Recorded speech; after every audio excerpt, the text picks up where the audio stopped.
What is going on, you guys? My name is Rage, and we are back today with a quick overview of where we are right now with the Apocalypse timeline, especially now that we have the War Scourge wrapping up here, a little bit more than halfway through the end of the event, but 5 days in, and it's always good to kind of reassess in terms of, what's going to be upcoming, especially for the next couple of months, and how has these new events, now that they have happened in September and October onward, how has that impacted what we would expect now for the rest of the year leading up to Apocalypse? So if you guys recall, this is a quick spreadsheet here that I previously shown for the timeline in regards to how everything has shook out in terms of Pestilence, Famine, and now most recently the War Scourge that's come about. We can get a sense now in terms of what we could ideally expect for the remaining parts of the year, as early as next year in preparation for the expected Apocalypse release. So as you guys can see here, we do actually have Famine, the Rogue Scourge number 2 being confirmed. If you want to double check this as well, this is available right now in the Epic campaign here by hitting the Apocalypse Saga, and it looks like what they've done now is added these little timers here that it gives us a heads up in regards to when they would start. And as you can see, 22 days from now, it's going to lead us to almost the third week of October for the next Famine Scourge unlocking Rogue ultimately. I'm not sure, and I have highlighted in red here, is actually the one that's following in November, because if you recall with the Pestilence Scourge, we saw Morgan Le Fay already coming out 3 times before Rogue even came out twice. So this third instance was a surprise. I'm not sure if it was intentional or maybe it was just a way to kind of build back rapport and interest into the Scourges as a way to kind of bridge the gap between the gaps we saw with Famine and Pestilence, ultimately to the release here now of Red Hulk. That said, guys, I have it in red because it's potentially a miss, right? Maybe it was a one-off instance for the Pestilence Scourge to occur 3 times, or maybe this was perhaps the guaranteed timeline that they would expect. It does change what we would expect, but if that's the case, if this does follow the similar consistent trend that we've seen, back to the spreadsheet here, we would then ideally expect that Famine, the Rogue Scourge, would occur one more time before the next running of the Red Hulk War Scourge happens again, ultimately leading us into December, where I believe this is when the Death Scourge would first come out. Next up, then followed up by the third instance of the Red Hulk Scourge. At that point, we're going to have the Death one last time in February. And the reason it's marked as 2/3 for the last Death Scourge here is because it's so close to the Apocalypse release that I'm not sure if it would even make sense to run it twice in a row leading into Apocalypse, ideally here for the next Marvel Strike Force anniversary. So all this still aligns with what we've kind of expected. We had a more general timeline at the start when this all began with the Pestilence Scourge in April, but now that we have more information, and as you can see, we're pretty much halfway through all the different Scourges that's been released. This still holds true in terms of a timely event per month to keep the consumer base here active and engaged, and as well as keeping us on our toes on what to build and the teams that are going to come about.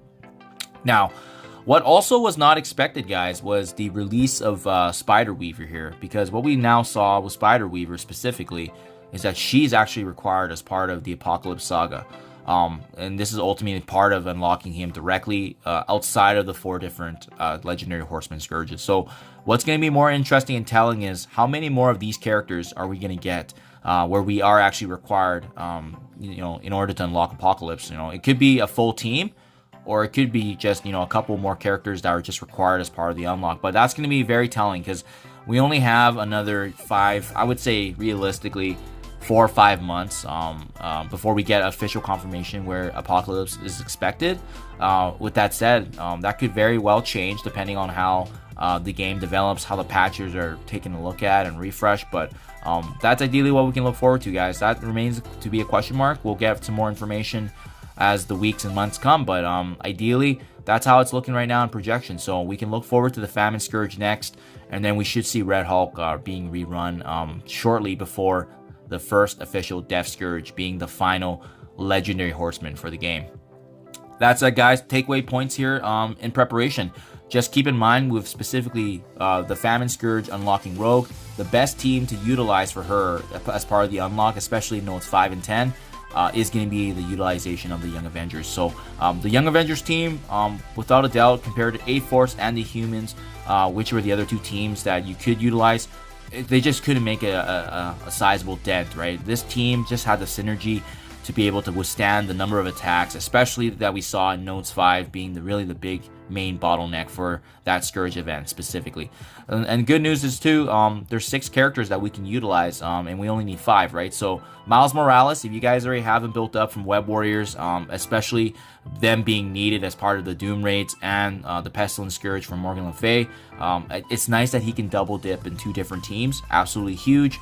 Squirrel Girl, one of the best healers that we've seen actually to date in terms of what we've seen from a Scourge team and even just overall team synergy. So, and she's very accessible being in the Nexus campaign, so that's really nice. All these characters now are officially farmable. I believe Kate Bishop is still waiting for that confirmation to actually be farmed here. Oh, never mind, my apologies. It's available now 3-9, so that does actually seem to be live now. So awesome to see that it is in effect compared to the last time I checked. But otherwise, everybody is farmable. Echo got recently added to the War Store, so everybody's good to go. America Chavez and Miss Marvel also in the campaign. So this is definitely one of the better farmable teams in terms of what's available for the free-to-play community, and especially since we don't have to, you know, get them through orbs and so forth, right? So definitely highly recommend, guys. This is a team to look forward to.